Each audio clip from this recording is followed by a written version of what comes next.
Il n'a jamais écrit de livre, n'a jamais dirigé d'armée, n'a jamais gouverné de pays.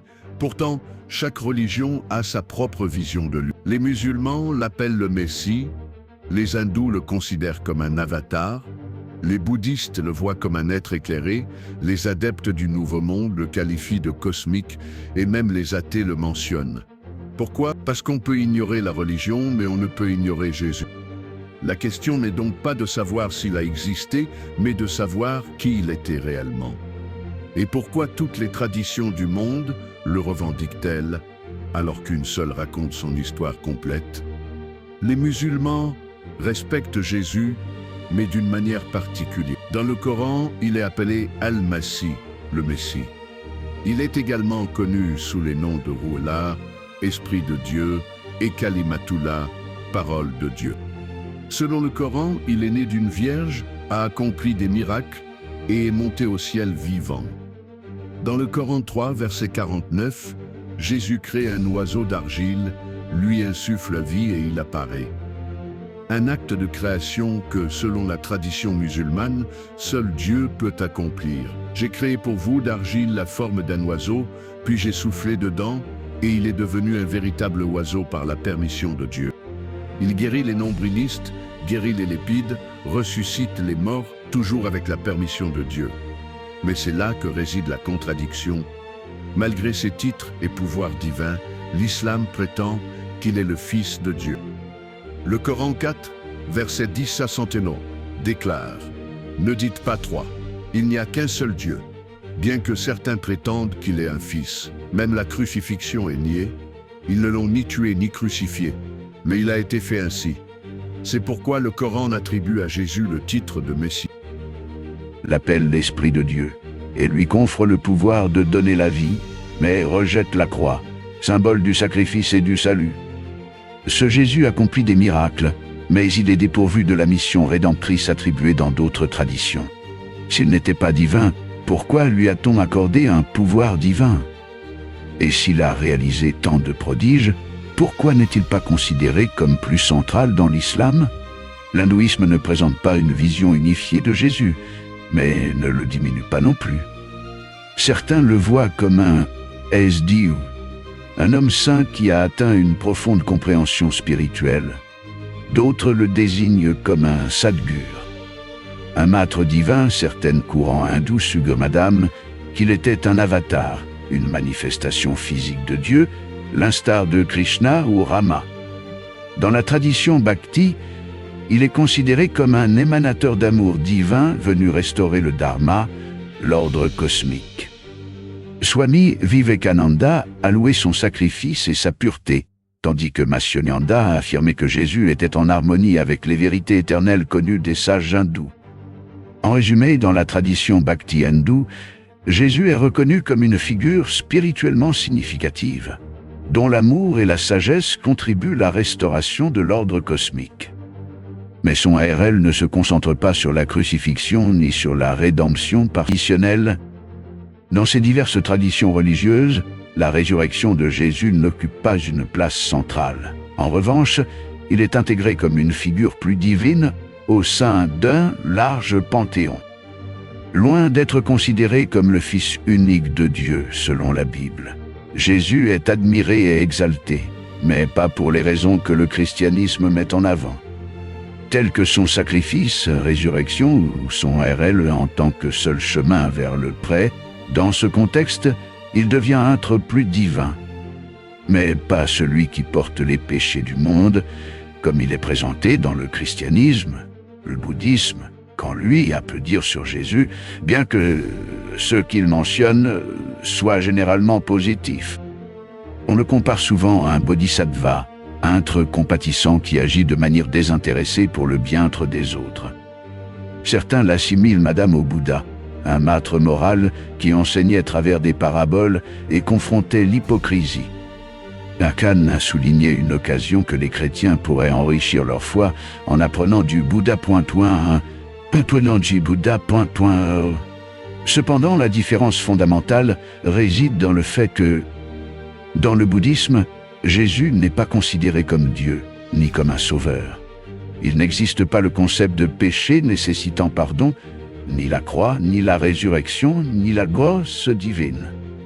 Le bouddhisme met l'accent sur la libération personnelle par l'effort propre et la compréhension, et non sur le salut par une figure extérieure. Par conséquent, Jésus est vu dans le bouddhisme comme un maître sage et un exemple éthique, admiré pour su compasión y enseñanza. Pero no objeto de adoración. Al igual que en el Islam ni el hinduismo, el budismo conserva la bondad atribuida a Jesús. Pero despoja su figura de la autoridad y la misión redentora que tiene en el cristianismo. En esta tradición, Jesús es respetado como una figura espiritualmente significativa, aunque su papel y significado son adaptados a los marcos conceptual propio de cada religión, en la cosmovisión del nuevo tiempo. Jesús es radicalmente redefinido, apartando de la imagen tradicional del Salvador crucificado o del juez que retorna. En esta perspectiva, se le considera un guía cósmico, una energía espiritual y un entrenador de la conciencia. Algunos seguidores de esta creencia sugieren que ascendió a planos espiritual más elevados, mientras que otros especulan que viajó a India, China o incluso Tibet para profundizar en el misticismo, aunque estas ideas carecen de respaldo histórico dentro de esta visión. Jesús se transforma en un espejo para el individuo, sus milagros son interpretados como manifestación del trabajo con energías espirituales, y su resurrección se ve como un símbolo del despertar personal. En este contexto desaparecen los conceptos de pecado, cruz y la necesidad de gracia divina. Se considera que la réalisation personnelle est suficiente. Según esta creencia, Jesús está presente para ayudar a las personas a descubrir esta verdad interior. Aunque esta interpretación puede parecer espiritualmente enriquecedora, difiere significativamente de la narrativa bíblica.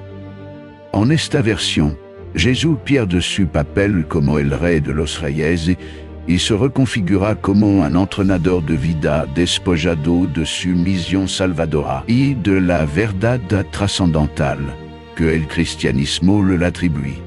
Sin embargo, es importante recordar que Jesús no murió para incrementar su propio valor, sino para salvar a la humanidad de la separación eterna de Dios. Incluso aquellos críticos de la religión suelen mostrar un cierto respeto hacia Jesús. Bertrand Russell, a pesar de rechazar la religión organizada, admiraba las enseñanzas de Jesús. Richard Dawkins lo describió como un gran maestro moral. Y Christopher Hitchens elogió el sermón de la montaña. Estos reconocimientos demuestran que más allá de las interpretaciones religiosas específicas, la figura de Jesús continúa siendo una fuente de reflexión y admiración, incluso para quienes no comparten las creencias cristianas tradicionales. Albert Einstein mencionó la profunda impresión que Jesús le causó, destacando que incluso quienes rechazan los milagros y la divinidad no pueden ignorar su mensaje transformador. El llamado de Jesús a amar a los enemigos, a perdonar incondicionalmente y a cambiar el corazón resuena universalmente, trascendiendo barreras culturales y religiosas. Sin embargo, aquello que no creen en su resurrección tienden a reducirlo a un revolucionario fracasado o a un sabio desvinculado de lo divino. Aunque aprecian sus enseñanzas éticas, il rejette les implications les plus profondes de son message. Mais Jésus n'a jamais prétendu être venu simplement pour améliorer la moralité des gens. Il a proclamé que sa vie et sa mort constituait un plan de salut destiné à racheter beaucoup de personnes. Malgré la multitude d'interprétations sur Jésus, il existe une source primaire et fidèle unique. La Bible, contrairement aux mythologies ou aux légendes, le Nouveau Testament a été écrit par des témoins directs qui ont accompagné Jésus, ont été témoins de ses miracles et ont entendu ses paroles. Les évangiles ont été rédigés dans une génération proche des événements qu'ils racontent, mentionnant des noms réels, des villes et des coutumes historiquement vérifiables. Les manuscrits anciens confirment que la Bible actuelle est fidèle aux textes originaux écrits. Il y a plus de 2000 ans. En plus de sa valeur historique, la Bible contient des prophéties qui se sont accomplies dans la vie de Jésus. Ésaïe 53 décrit un homme qui souffre pour les péchés des autres, anticipant sa torture et sa mort. Michée 5. 2 prophétise sa naissance Bethléem, et le psaume 22 détaille la crucifixion avant Madame, que cette pratique ne soit connue. Aucun autre livre ne narre l'histoire de la naissance, de la mission, de la mort et de la résurrection de Jésus avec la Madame précision et profondeur. Ni le Coran, ni les textes gnostiques, ni aucune philosophie ou théorie moderne ne parviennent capturer la totalité de sa vie et de sa signification, comme le fait la Bible.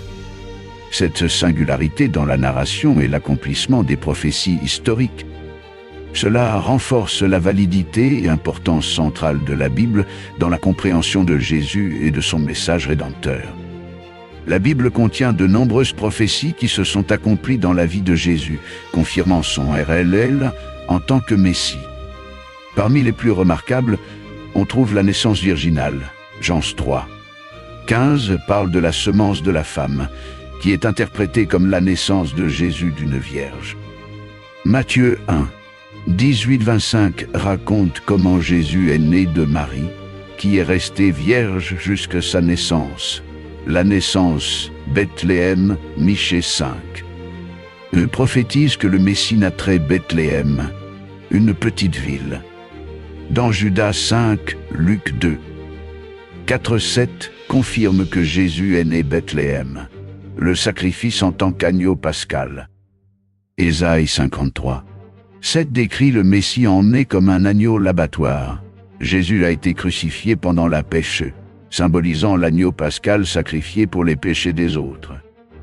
La crucifixion, le psaume 22 détaille la crucifixion, y compris la division de ses vêtements et les moqueries des passants.